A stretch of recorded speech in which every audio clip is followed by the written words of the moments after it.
22. März 2025, Interview von Billy. Harald und ich hatten uns unterhalten und zwar habe ich zu ihm gesagt, ich interview dich gerade zu Arad Atasata. Und meinte, es ist so tiefgründig und reichhaltig. Wir sind hier immer noch am Anfang des Buches, obwohl ich dich schon mehrfach interviewt habe. Und dann sagte ich, das ist ja unmöglich. Du hast über 50 Bücher geschrieben, plus die Kontaktberichtblöcke noch. Und da meinte ich, selbst wenn ich nur zu jedem Buch nur ein Interview führen würde, wären das schon über 50 Interviews. Und da war ich dann am Überlegen, wie könnte ich sozusagen dein Werk am besten rüberbringen. Also da kommt ja dann noch die Lehre der Schöpfungsenergie, dazu könnte man ja auch noch mehr als genug Fragen stellen. Und da wollte ich dich so also ich denke schon, es gibt Bücher, die wichtiger sind, die du geschrieben hast, und Bücher, die auch wichtig, aber nicht so wichtig sind, nicht so elementar wichtig. Und auch so, dass die Zeit, die uns noch gegeben ist, am effektivsten nutze. Dass ich dann sozusagen, dass es in gewisser Weise ein didaktischer Aufbau ist und man dem sozusagen, wie du auch in der Lehre der Schöpfungsenergie, es baut ja auf. Du erklärst erst einfachere Dinge und dann wird's tiefgründiger oder profunder und so wie in der Schule auch, man lernt keine höhere Mathematik in der 1. Klasse.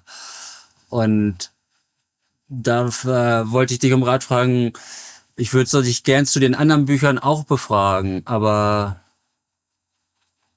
ja, welche Bücher würdest du zu sagen wählen? Oder wo du sagst, das Buch... Das weiss ich effektiv nicht.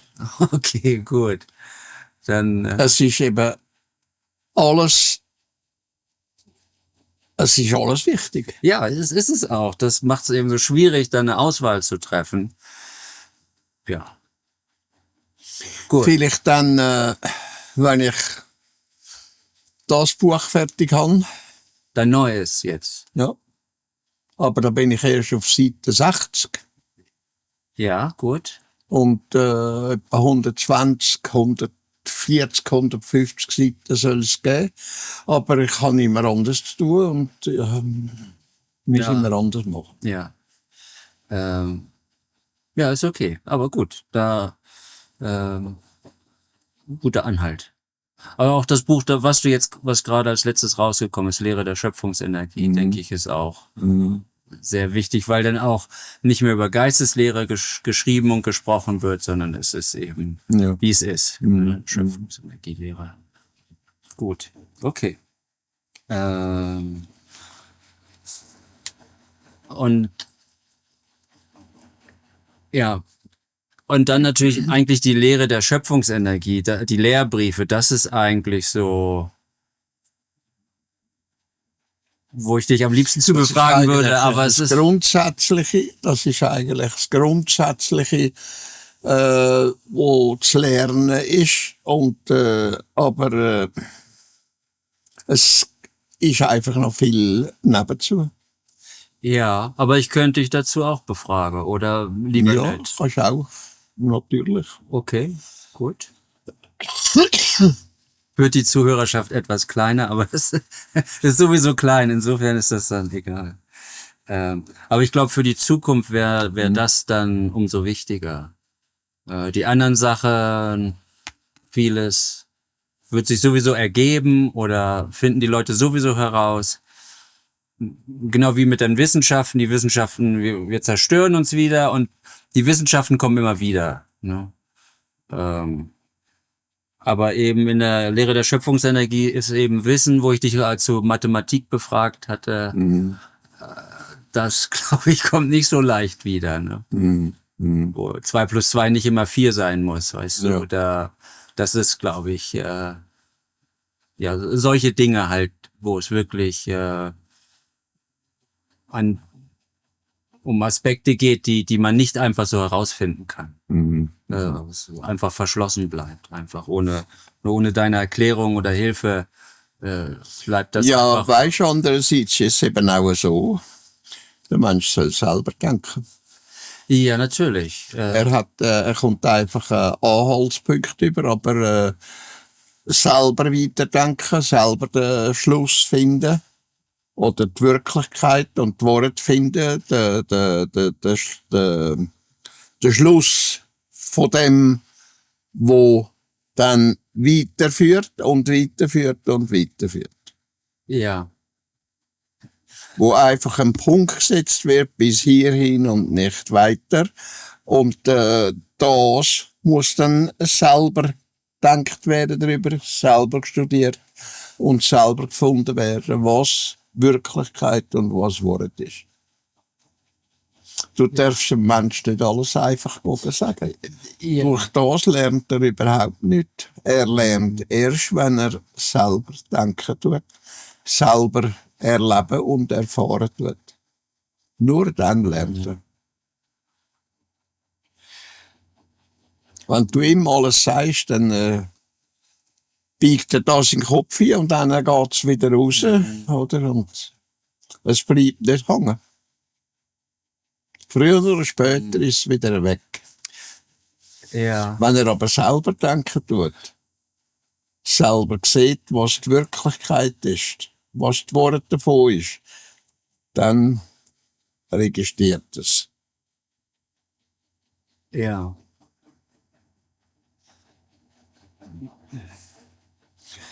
Es gibt nichts anderes, als der Mensch selber lernt denken, statt dass er glauben tut.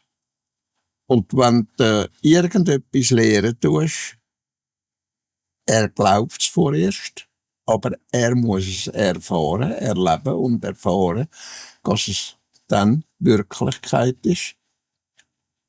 Erst dann geht es rein. Und vorher ist es einfach noch ein Glauben. Ja. Aber mein Streben ist halt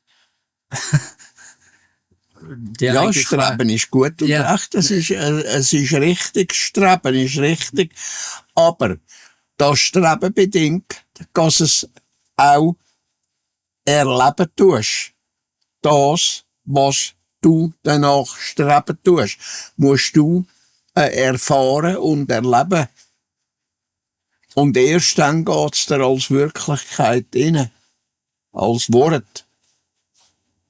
Es ist tatsächlich so. Ja. Ja, das Du ist. kannst träumen von einem Stück Brot, aber essen kannst du es erst in die Hand nehmen, Ja. wenn es Wirklichkeit ist. Ja. Oder? Ja, ich denke halt häufig, ja, was frage ich Eduard, dass das den größtmöglichen Nutzen hat in der Zukunft auch. Also nicht nur jetzt, sondern eben, was allgemeingültig ist, eben universell. Eben, dass der Mensch selber denken tut und nicht glauben tut. Und durch das, dass er denken tut, kann er die Wirklichkeit auch sehen und erfahren und die Worte, die drin stecken tut. Anders geht's nicht. Und der Rest ergibt sich im Grunde aus dieser Fähigkeit dann. Also Ja, wenn man dann weiterarbeitet. Wenn sich, ja, richtig, wenn der Mensch sich bemüht darum, Ja. immer weiter geht. Ja. Nur dann bringt es etwas und sonst bringt es nichts. Sonst bleibt der Mensch einfach immer auf dem gleichen Punkt liegen. Ja. Ja, unsere Befürchtung ist halt so, dass wir es verpassen, dir sozusagen, wie das so häufig ist, wenn jemand nicht mehr im Leben von einem ist, merkt man erst, wie sehr man ihn brauchte oder wie wichtig einem die Person war. Ja, natürlich. Und dass Aber- uns dann sozusagen aus Dummheit eigentlich wir vergessen haben, die Fragen zu stellen, als du uns noch antworten konntest. Ja, Weißt du? Dummheit ist einfach das Nicht-Denken. Ja. Man wendet keinen Gedanken drauf auf, oder? Weil ich weiß jetzt schon, dass das kommen wird, dass wir dann eines Tages dann, ja, warum haben wir das Ja. nicht gefragt? Warum haben wir das nicht gefragt? Ja. Weißt? Das, Das weiß ich jetzt schon, dass das das ist kommt. Leben, Michael. Ja, okay.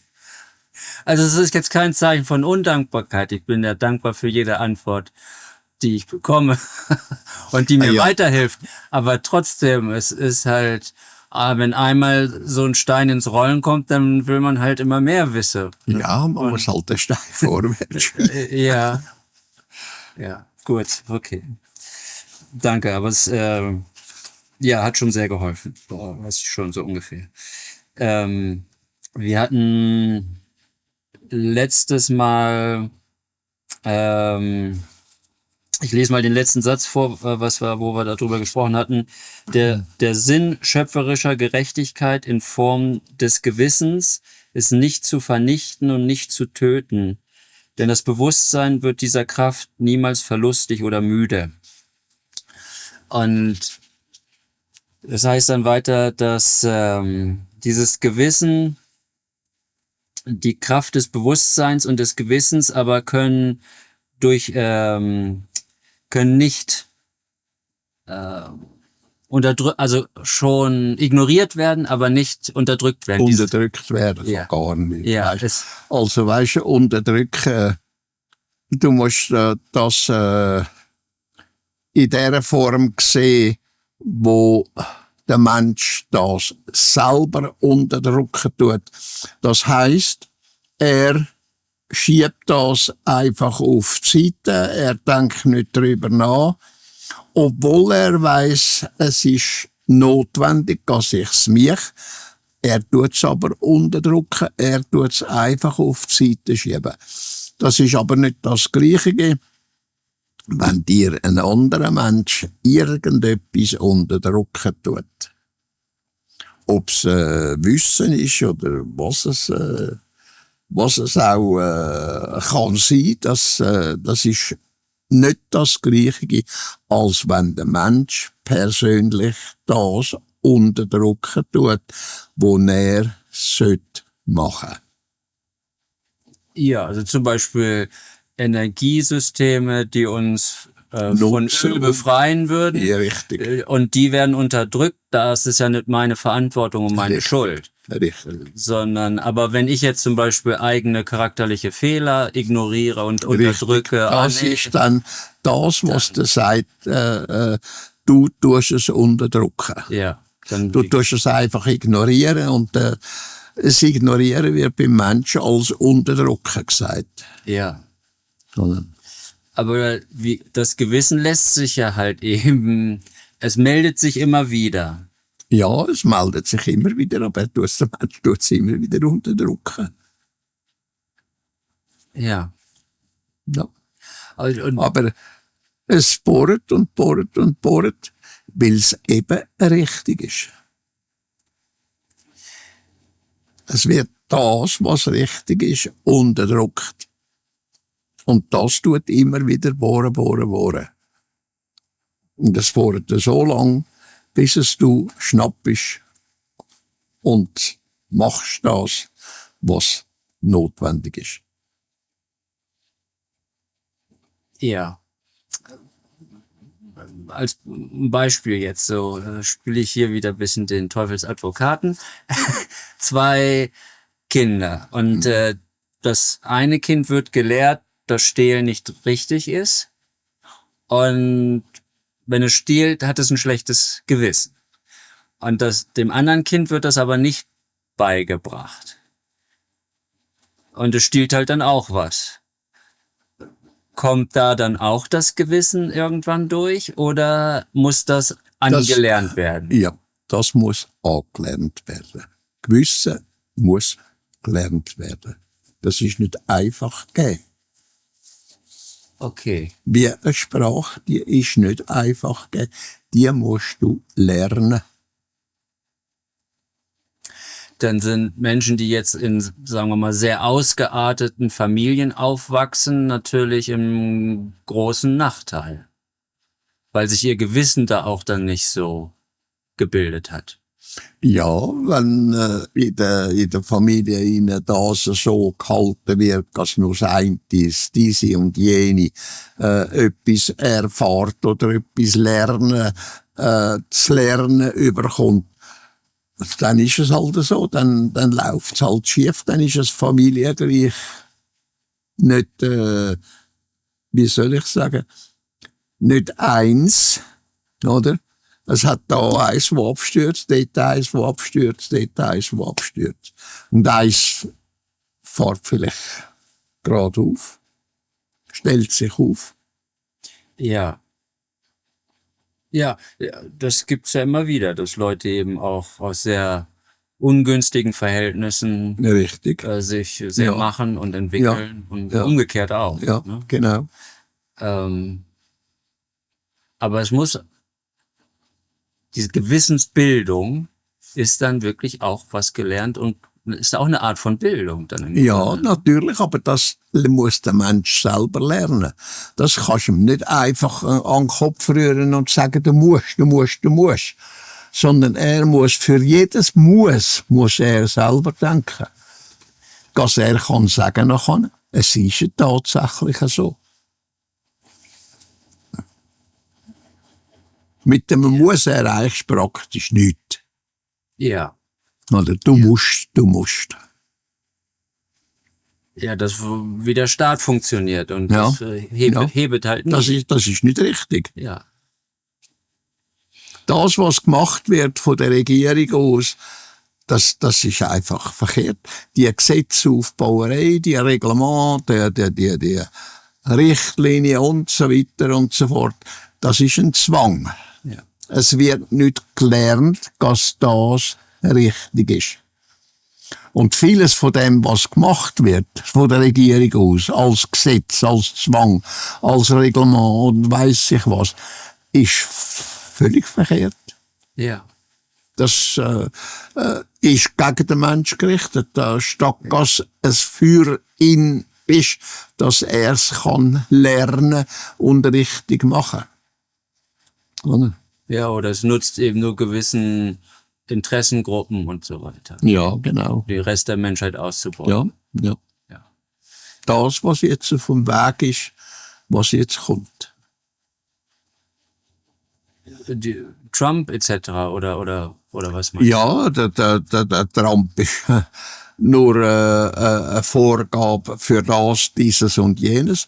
Aber gesamthaft gesehen ändert sich das, dass der Mensch kleiner wird, also, abgedrückt wird. Ja. Je länger, je mehr. Er wird gefoltert, er wird gefangen. Er wird gefangen von den Regierenden, von denen, die Geld haben und so weiter und so fort. Ja, die Unterdrückung nimmt immer mehr Ja. zu. Ja, Richtig. weltweit. Ja. Und das Volk ist so weit bereits, dass es gleichgültig geworden ist gegenüber das, was kommen tut, was gegenwärtig ist, was kommen tut und so weiter und so fort. Ja. Gleichgültig, verantwortungslos, Ja. oder? Ja. Ja. Ergeben. Mhm. Und das geht parallel zum Aufsteigen des Glaubens weltweit. Ne? Ja, weißt du, das wird immer, wenn Menschen anschaust, die haben ja keine Allgemeinbildung mehr. Es geht immer weiter hinab. Und je weniger dass der Mensch bildet, umso schlimmer kommt's. Umso gleichgültiger wird er, umso verantwortungsloser wird er. Ja. Oder? Und genau das wird jetzt angestrebt. Mit aller Gewalt. Das kommt jetzt, Amerika macht jetzt den Anfang, dass richtig der Hammer drauf gedrückt wird. Es passiert bereits seit Jahren, Jahrzehnten da in Europa, oder? Aber nicht in dem Rahmen, wo jetzt kommt. Ja. Und der wird hart sein. Ja. Da kommt dann die Zentralbankwährung, Ja. dann kommt Bargeld los, und dann haben sie die Kontrolle. Ja. Dann In der kannst du ja Schweiz nichts mehr machen sie machen. dran um, dass es keine Identitätskarte mehr gibt. Dass das nur noch elektronisch funktioniert, Ja. über den Bildschirm. Ja, und dann das Microchipping, also Ja. dass die Leute dann nachher irgendwelche Chips oder Ja. Kein Geld mehr im Sack und nichts mehr. ja. Mensch wird immer unfreier. Der Trump. Weißt du, was der jetzt macht?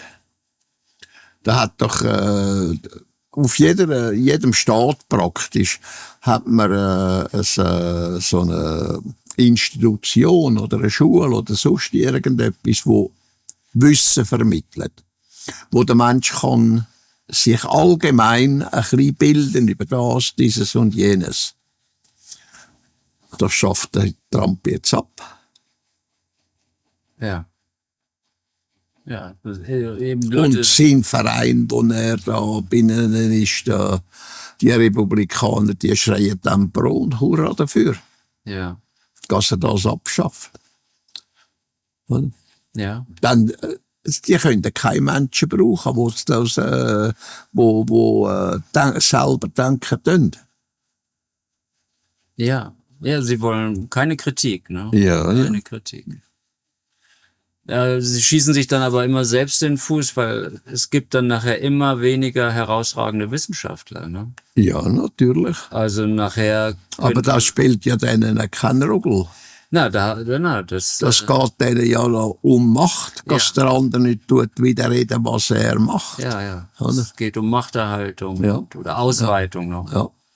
Ja. Darum wird das abgeschafft, dass der Mensch etwas lernen kann, Ja. dass er wissend wird. Ja. Ja. Gut. Ich lese hier einfach ein bisschen vor.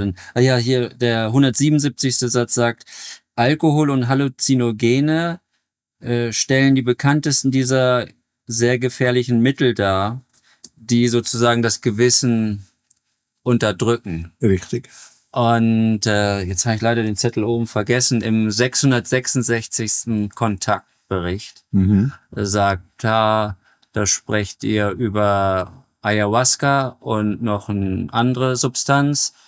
Und er beschreibt dann halt, dass er zu psychischen Problemen führt, als dass es irgendwelche psychischen Probleme löst. Weil manche sagen, sie hätten solche spirituellen Erlebnisse gehabt und so weiter. Aber Das ist in der Regel gut. ja, genau. Das ist sozusagen, dass die Synapsen einfach komplett durchdrehen. Richtig. Und das ist wie so ein Feuerwerk, was dann im Gehirn Das abläuft. siehst du am besten eben bei Alkohol und bei Drogen. Ja, Alkohol ist eine harte Droge. Ja. Also, Leute können nicht mal mehr gerade laufen nachher. Natürlich.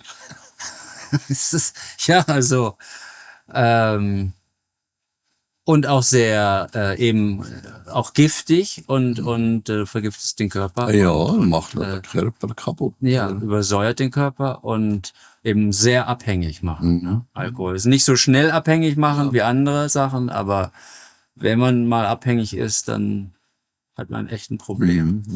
Aber dass eigentlich alle Drogen das Bewusstsein benebeln Richtig. und nicht hilfreich sind. Wow.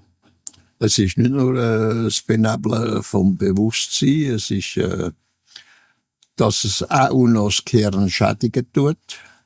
Oder? Alkohol, genauso wie andere Drogen, tun auch das Gehirn schädigen. Ja. Weißt du, das heisst, schädigen in dem Sinn, dass die und diese und jene Funktionen nicht mehr sehr weg zu brauchen sind, zu funktionieren tun, wie es Brauch und Recht wäre, wie es normal müsste sein.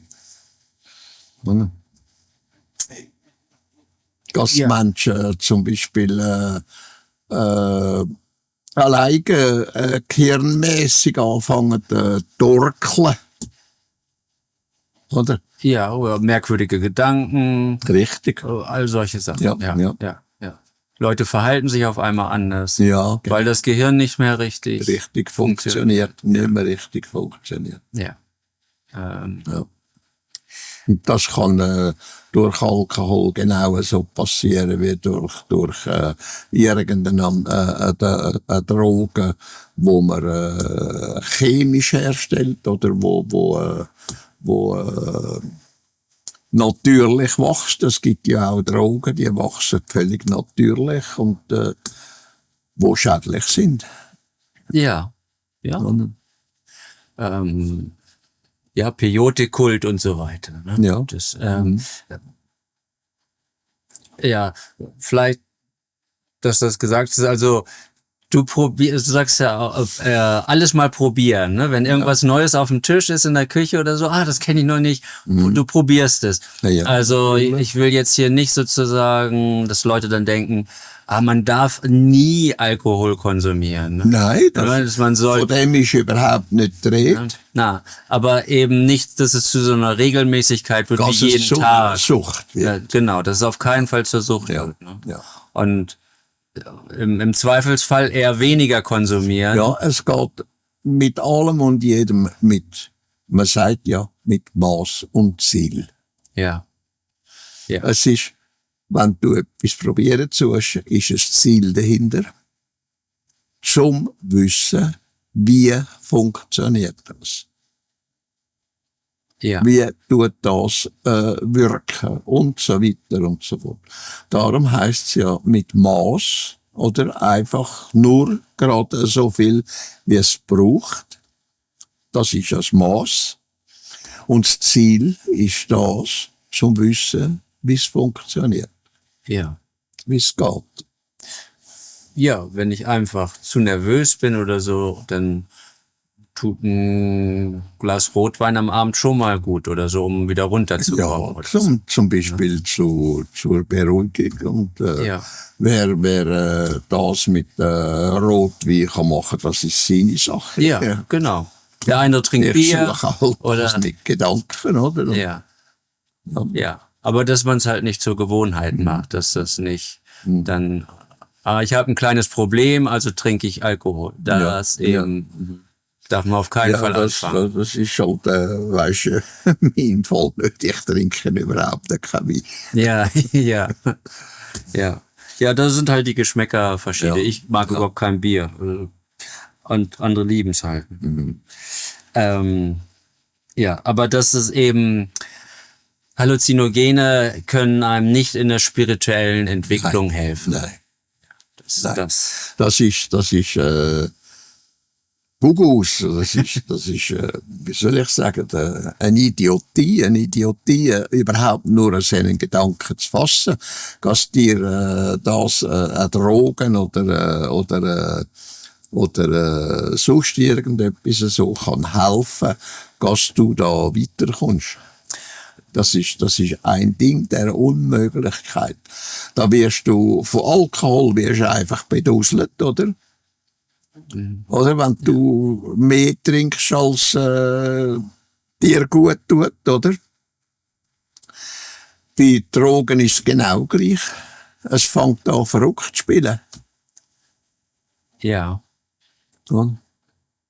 Ja, viele so Hippies oder so, die dann Drogen konsumiert haben, 60er, 70er, dann so, ja, sie hatten eine bewusstseinserweiternde Erfahrung. Das ist Gugus, das gibt es nicht. Ja. Das sind einfach ungewöhnliche Erfahrungen. Ja, das ist nicht einmal eine Erfahrung, es ist eine Illusion, wo das, was du trinkst oder essen tust, das hervorrufen tust. Das ist eine Illusion. Ja. Nur eben eine Illusion, wo du nicht siehst. Es gibt Illusionen, wo du kannst bildlich sehen, oder? Das ist eine Illusion, wo im Kopf stattfindet dort. Ja. Innere Erfahrung. Ja. Ja. Das ist nicht eine Erfahrung. Ach so, es ist eine Illusion. Ja, innere Und eine Illusion. Illusion ist nicht eine Erfahrung. Nein, das stimmt, ja. Und Eine Illusion ist etwas, wo herbeigeführt wird durch Gedankenwelt. Oder wo aber der Ursprung hinter irgendwelchen Drogen oder der Alkohol liegt. ja, also die Droge löst dann das nur aus, dass Richtig. die Gedanken dann diese Illusion kreieren. Richtig. Ja. Der Ursprung ist der Alkohol oder die Drogen. Ja. Und die kannst du durch Einatmen, durch Trinken, durch Essen und so weiter und so fort. Ja. Oder die kannst du sogar durch elektrische Schläge erzeugen und so weiter und so fort. Ja. Und wie ist das, wie du eben erwähntest, eine äußere Illusion? Ist das dann eine optische Illusion oder was meinst du dann, Hologramm? Ja, zum Beispiel, ja. Oder man kann eine Illusion haben, wo sich manifestieren, wo du tatsächlich kannst sehen, dort und dort und dort. Oder eine Illusion, wo einfach in den Gedanken stattfindet tut, oder? Wo die andere Möglichkeit besteht, wo du einfach, wie soll ich sagen, wo du dir wie eine Art einbilden tust, weißt, wo du nicht siehst ausserhalb, sondern du siehst sie praktisch in deiner Gedankenwelt.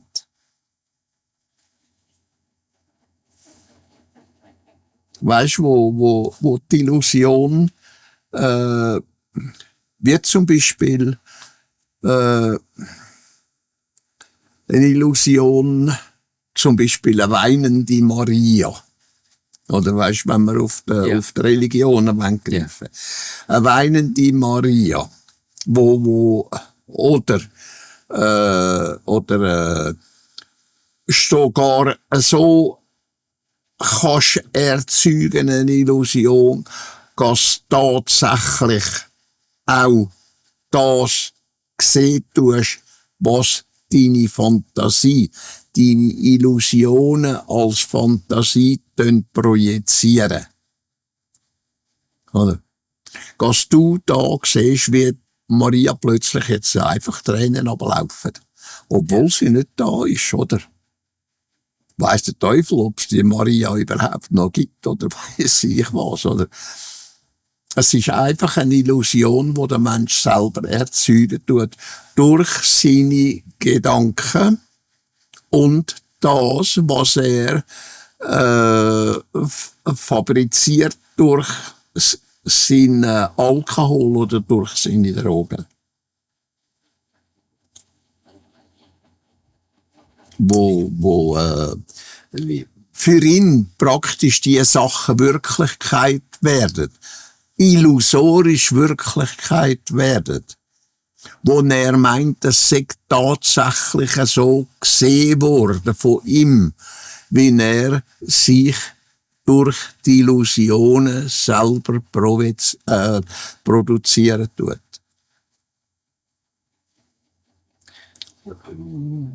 Es gibt ja angeblich diese weinenden Madonnas und auch wo manchmal Bluttropfen. Massenhysterie.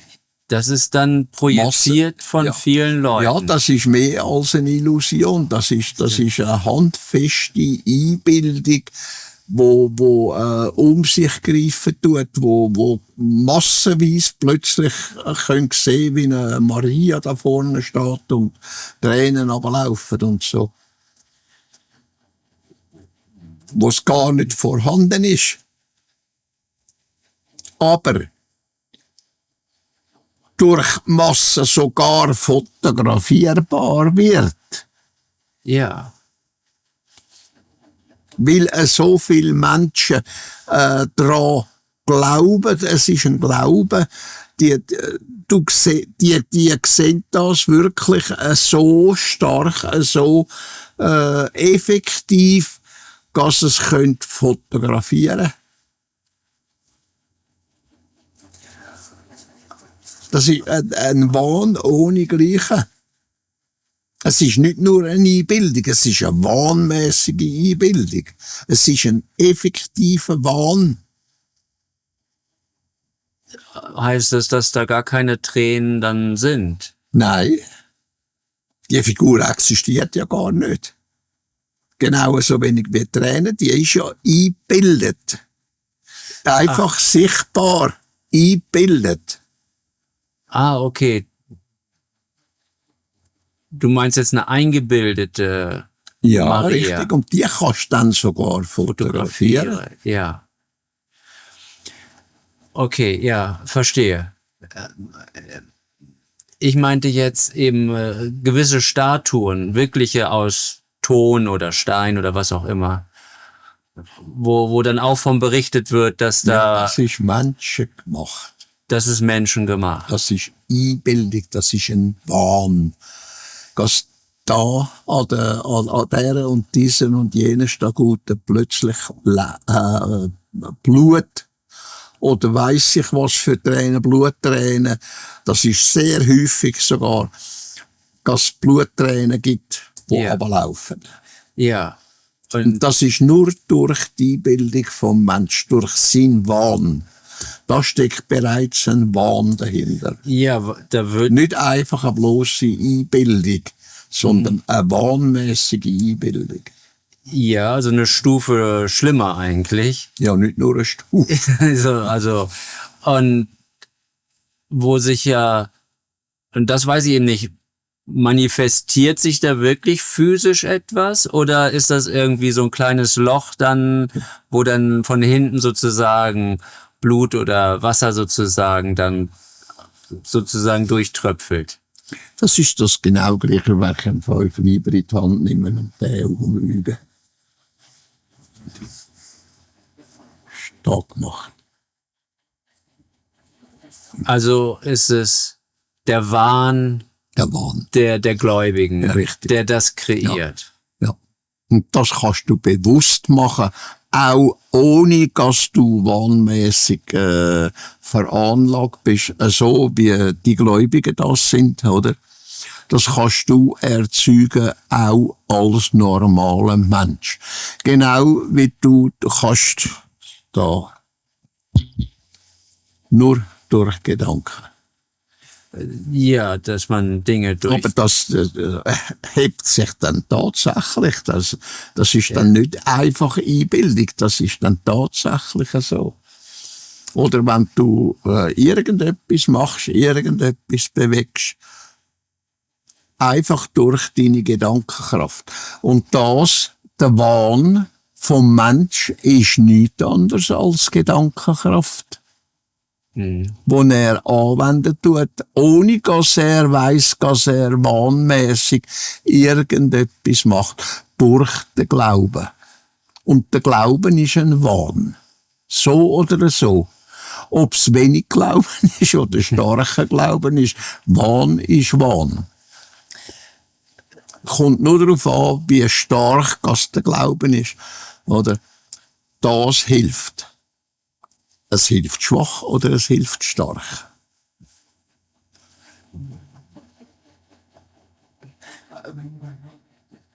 Aber das darfst du deinen Wissenschaftlern, die sich da beschaffen, darfst du denen das nicht sagen. Die nehmen dir das nicht ab.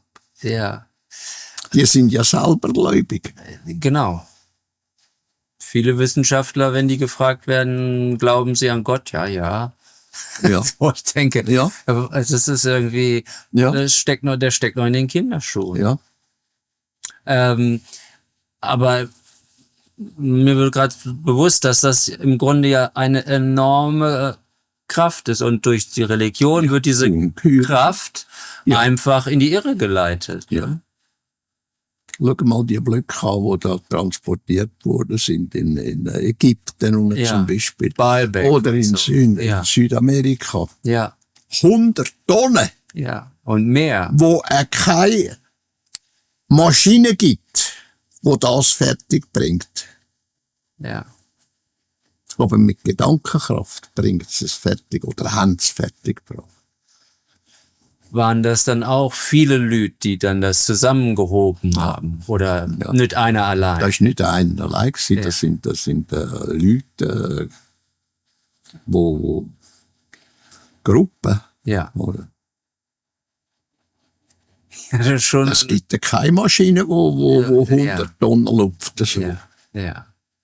Ja. Also zur alten Zeit. Ja. So wie es dort mal vor Jahrtausenden oder wenn zum Beispiel das nimmst, was früher war, vor 2-3 Millionen Jahren, da hat es keine solche Maschine gegeben. Das ist alles mit Gedankenkraft gemacht worden. Ah, wirklich? Ja. Also die Überbleibsel, die dann hier und da manchmal noch gefunden werden. Richtig. Das ist alles mit Gedankenkraft gemacht worden. Menschen sind Menschen gewesen, die 100 Meter groß sind. Genommen, so einen Block genommen haben und hergesetzt haben. Ja, so große Menschen hat es nicht gegeben, Nein. oder? Nein. Nein. Die grössten, die ich kenne, sind 5,5 Meter groß. Ja. Und das ist ein begeisterter Mensch, ein Gigant. Ja. Ja. Und das sind Menschen gewesen, weisst nicht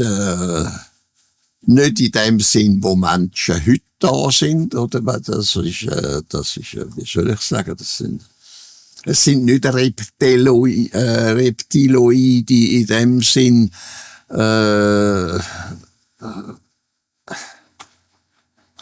es sind einfach Menschen, ähnliche Wesen, Menschen. Ja. Wie das Ina zum Beispiel. Es ist ein Mensch, aber er ist nicht menschlich nach dem Sinn, wie sich der Erling ein Mensch vorstellt. Ja, nicht Homo sapiens sapiens, sondern etwas anderes. Ja. Ja. Er ist nicht homoid in dem Sinn, was der Erling unter homoid versteht. Ja. Oder? Aber Andron und so, die sind ja auch riesig groß. Ja, der Und Andron und Daniel. der Daniel. Ja. Daniel. Ja. Mit Daniel. Nee, Daniel. Ja, mit EE. Aber die sehen ja so aus wie wir, nur dass sie halt größer sind. Ja, das sind effektiv einige, wo wir würden sagen, da unten, das sind Menschen. Ja. Und wenn die anderen, die Menschenähnlichen, wir müssen sagen Menschenähnliche, weil sie äußerlichen Aufbau haben und auch der innerliche Aufbau ist dementsprechend verschieden zu dem, was der Erling hat, oder?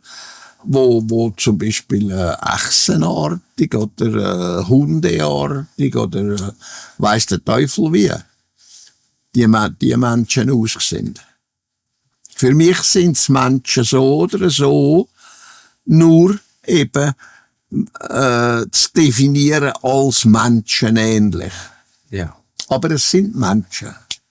Ja. Ein Mensch hat ein entwicklungsfähig, klares Bewusstsein, wo er kann denken damit, wo er kann konstruieren damit und so weiter und so fort.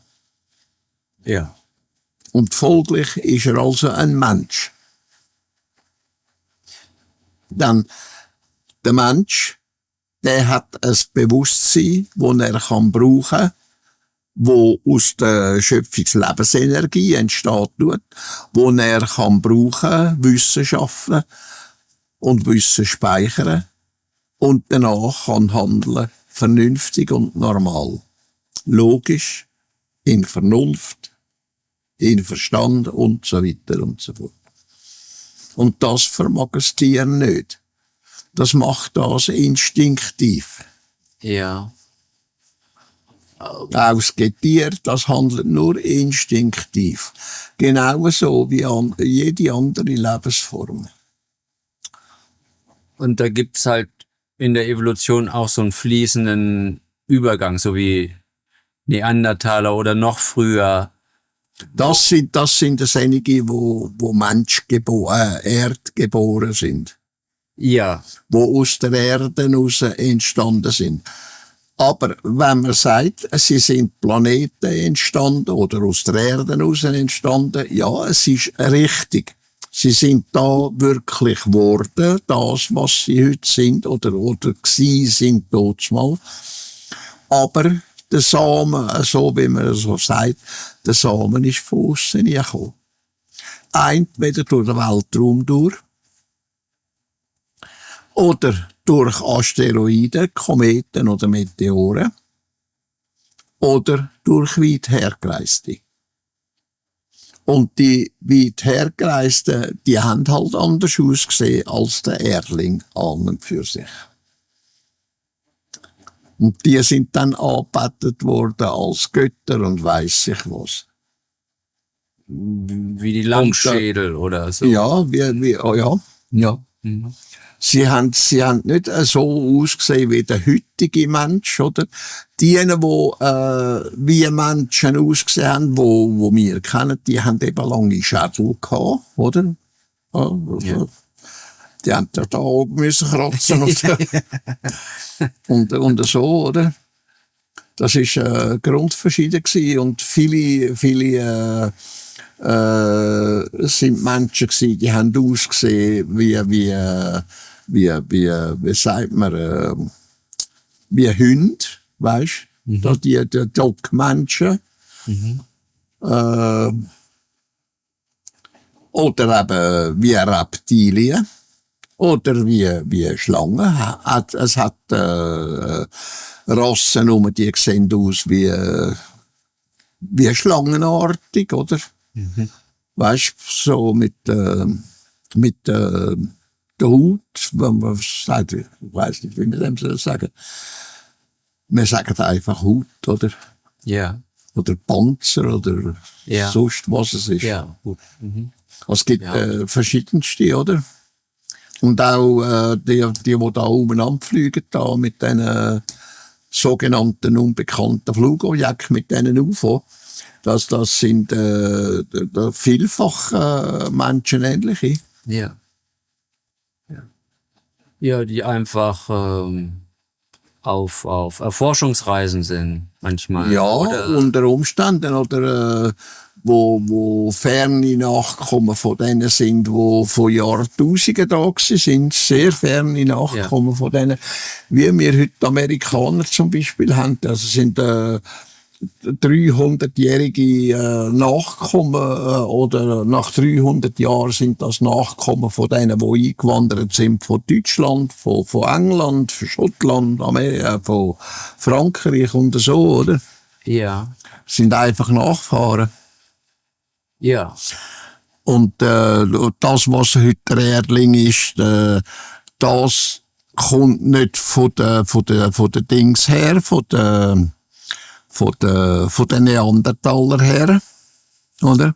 Der Homo sapien, der ist nicht eine Entwicklung aus dem Neandertaler raus.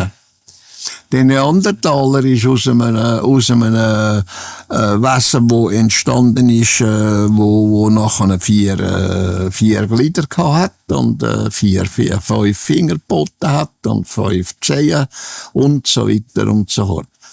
Der ist aus der Erde raus selber entstanden. Aber der Ursprung dazu ist aus dem Weltraum raus. Entweder durch den Weltraum selber, so wie man sagt, Weltraum. Wir haben ja keinen Weltraum da, oder? Wir sagen einfach Weltraum. In Wirklichkeit ist es nur Solarraum. Ja. Oder? Der Weltraum fängt erst ausserhalb, zuerst aussen an, wo das Letzte ist, wo die Orsche Wolken ist und so weiter und so fort. Ja. Dort fängt der Weltraum an, das All. Ja. Und das ist durch den ganzen Kosmos ist das einheitlich, oder? Das ist so wabenförmig, ist das, weißt? Das ist nicht einfach, wie soll ich sagen, einfach räumlich, Ja. sondern es ist wabenmäßig. Ja. Der Kosmos ist wabenmäßig aufgebaut. Und da gibt's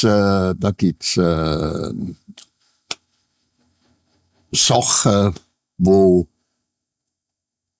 viele Milliarden älter sind, als die behaupten, der Kosmos oder das Universum existieren. Ja.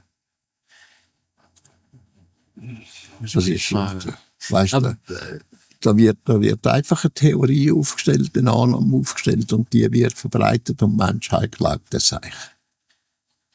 ja, ist das nur auf diesem Planeten so, dass diese Das ist auf jedem Planeten so, wo irgendwelches Leben existiert. Die letzte Pflanze, die es überhaupt gibt, ist aus dem Weltraum. die Impulse kommen ursprünglich immer aus dem Weltraum. Aus dem Weltraum. In Form Der von Weltraum ist voller Aminosäuren, Samenzeug und Algen und weiss ich was alles da im Weltraum umeinander schwirrt als winzig kleines Ding und wenn es halt auf einen Planet kommt, dann wenn der fähig ist, dass es kann wachsen, dann entwickelt es sich halt. Ja. Oder es wird abgesetzt auf Asteroiden, Kometen, Meteoren und so weiter und so fort. Und die transportieren es wieder zu einem Planet, wo es runterfallen und so weiter und so fort. Und dort können wachsen und sich entwickeln. Mhm. Es sieht in Wirklichkeit ganz anders aus, als unsere Wissenschaftler behaupten. Ja.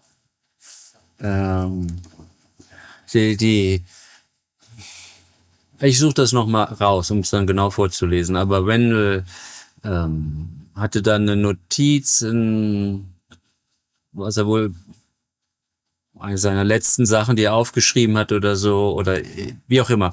Ich muss es raussuchen, ich hoffe, ich finde es wieder. Wo er meinte, dass das Leben, er sagt, wir kommen eigentlich aus dem All.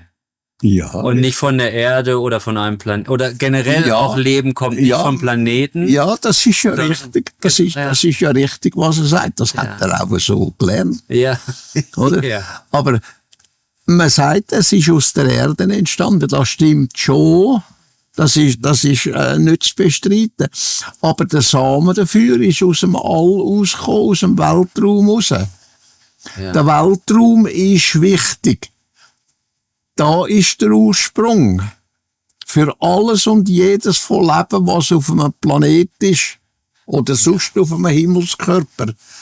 Ja.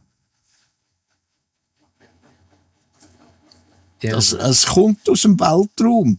Aber da auf der Erde, was da wachsen tut, kommt aus der Erde raus. Da ist es gewachsen, also ist es irdisch. Oder? Ja. Ja. Der Samen aber, dass es wirklich da hat können wachsen, ist aus dem Weltraum gekommen. Ja, der Impuls ist aus dem Weltraum. Ja, ist gleich, was es dann ist, oder? Weißt du, das Winzigste, was sie da kennen, das ist der Dings, wie heisst es, mit dem Mikroben. Es gibt noch Kleines, nur das kennen sie noch nicht. Ja. Es gibt ja noch viel kleinere Teilchen als Quarks und so weiter. Kommt da jetzt ein bisschen ab vom Gewissen, aber jetzt kommt da eine andere Frage rein, weil Semjase sagte dir mal, dass der Jupiter, wenn er etwas größer wäre, wäre auch zu einer Sonne geworden. Mhm. Und der Saturn ist auch ein Riesenplanet, der hätte auch zur Sonne werden können, aber ist halt so an der Grenze, dass er nicht groß genug ist. Ja, weisst, es gibt noch viel kleinere als der Saturn und der Jupiter ist, wo selber sich zu einem Sonnengebilde Ja, entwickelt haben. ja, Weisst, es heisst nicht, dass eine Sonne riesengroß muss sein. ja, okay. Das haben wir auch da. Wir haben riesige Lampen, oder? Die Licht spenden. Wir haben aber auch kleine Lampen, ganz kleine, mulzige Lampen. Und die leuchten auch. Ja, Und genau so ist es auch im Weltraum. Ganzer Kosmos herum hat grosse und kleine. Auch Sonnen, wo 10-mal grösser sind als unsere oder noch grösser sind. Ja. Oder ein paar Mal kleiner sind als unsere Sonnen, die wir da haben. Okay.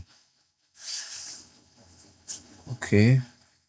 Ich dachte, es müsste eine gewisse Masse erreichen, bevor es sich dann sozusagen Das kommt entzündet. nicht einfach auf Masse an, Kommt da nicht drauf sondern an. was die Sonne beinhaltet, was sie für Material hat, wo das Gebilde zum Leuchten bringt. Ja, auf der Sonne heißt es, dass das Wasserstoff zu Helium dann fusioniert. Ja, Und- das und- ist möglich, ja. Und da dachte ich, Das muss aber nicht unbedingt der Serweg sein. ja, genau, dachte ich auch, weil auf dem Jupiter ist bestimmt nicht nur Wasserstoff Ja, richtig. und Saturn. Ja, Und trotzdem hätte es zu einer Sonne werden können, ja, ja. dachte ich. Überhaupt, Weisst, unsere Wissenschaft, die hat einfach ihre Ansichten, ihre Lehren und die gehen stur nach dem, die können sich nicht einmal vorstellen, dass es etwas anderes gibt. ja, Ja. Genauso, wie sie sich nicht einmal vorstellen können, dass es etwas anderes als die Minerale, die wir da haben, etwas vollkommen anderes gibt. ja, Dass Planeten können existieren, wo völlig andere Minerale haben, als was wir da auf der Erde haben. ja, Das fragt sich je nachdem, was für ein Planet das ist, was für ein Gebilde das ist, oder? Und so weiter und so fort. ja. Das, Da plötzlich einmal kommt da mal, das wird einfach wahrscheinlich nicht gefunden, oder sicher ist ein solches Material zu der Erde runtergefallen, aber man hat es noch nicht gefunden, oder weiss ich was, oder? Wo Minerale sind oder Substoffe, wo da völlig fremd sind auf der Erde. Sicher ist das passiert, aber man hat es bisher nicht gefunden. ja, das wird dann geheim gehalten, wenn sie Dinge Dinge finden, die sie nicht erklären können, Ja, dann ja. bloß nicht davon berichten. Ne? Richtig. Leute könnten dann komische Fragen stellen. Ja. Aber als Beispiel zum Beispiel, wenn du Das- Eisen hast, Ja. ist magnetisch. Und wenn du da aus Eisen eben gewisse Stoffe dazugibst, wie Nickel oder Chrom, also Chromstahl zum Beispiel ist ein Edelstahl, ist nicht magnetisch. Das ist eigentlich nicht so, wie unsere Wissenschaft denkt, ist, dass dieser Stoff einmal auf dann komplett unmagnetisch wird. Das Eisen, das ist ja immer noch Großteil Eisen, 80% oder so, und 20% sind dann Nickel und Chrom oder so. Es müsste ja eigentlich immer noch etwas magnetisch sein. Aber ist es nicht. Es ist vollkommen unmagnetisch oder fast oder sogar diamagnetisch, sogar abstoßend. Ja, Das ist, weisst, da es entsteht gibt was vollkommen Es Neues. gibt Minerale, die eben magnetisch sind und es gibt Minerale, die nicht magnetisch sind. Ja, Aluminium ist nicht magnetisch, Kupfer ist nicht magnetisch, Zinn ist nicht magnetisch. ja.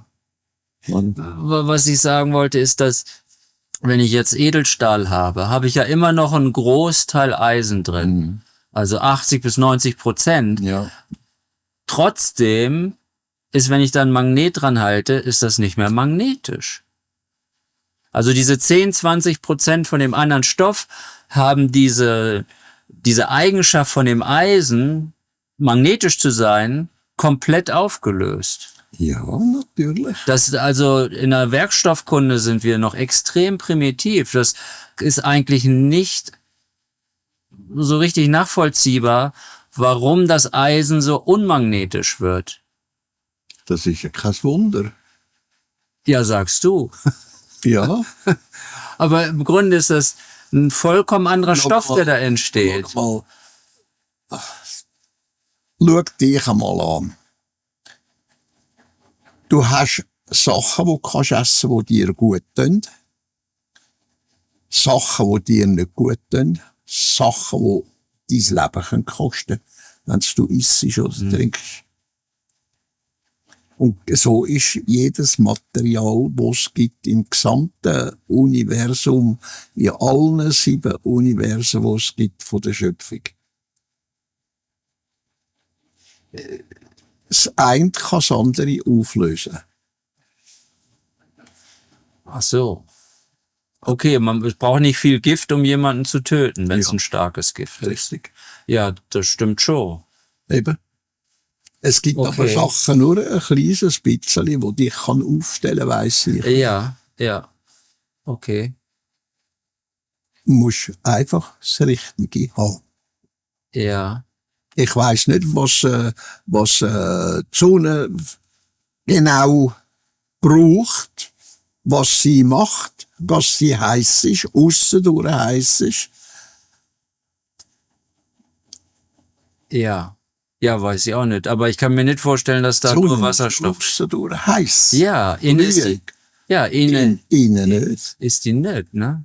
Das kann ich mir gut vorstellen, dass das haben aber auch schon einige wenige postuliert, dass die Sonne nur an der Oberfläche so kochend Ja, heiß ist, das ist aber ja. im Innern nicht unbedingt heiß sein. Das ist nicht. Ja, ja.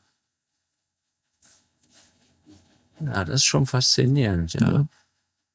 Und dort hat's im Zentrum eben einen Prozess, der geht und läuft, wo dauernd die Energie neu schaffen tut.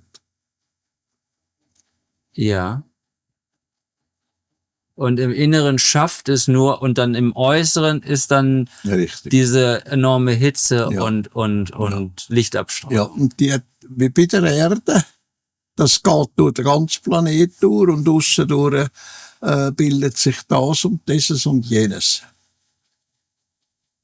Ja, Und wir haben ja nur eine Atmosphäre, wo man sagt, eine Sauerstoffatmosphäre, das stimmt ja gar nicht. Wir haben nicht eine Sauerstoffatmosphäre, das ist ein gottverdammter Lug, wo die Wissenschaftler rauslassen. Wir haben nur, was haben wir, 2-23% Ja, Sauerstoff und das andere sind Giftgase. Oder? Wir leben von Giftgasen, nicht von Sauerstoff.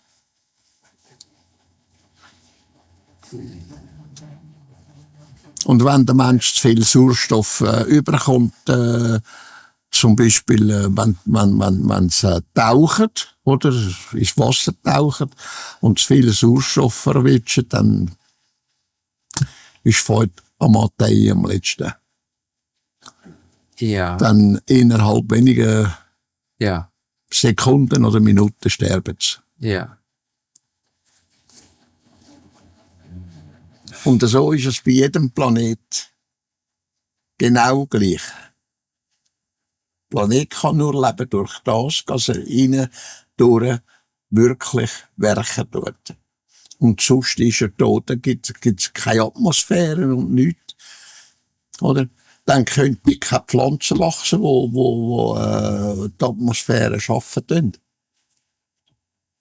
Denn die Atmosphäre kann ja nur schaffen durch das, dass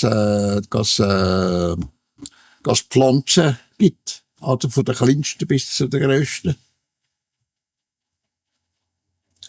Oder? Und die Erde, die muss dafür geeignet sein, und das schafft der Planet selber, dass die Erde in der Oberfläche wirklich brauchbar ist, dass eine Pflanze wachsen kann.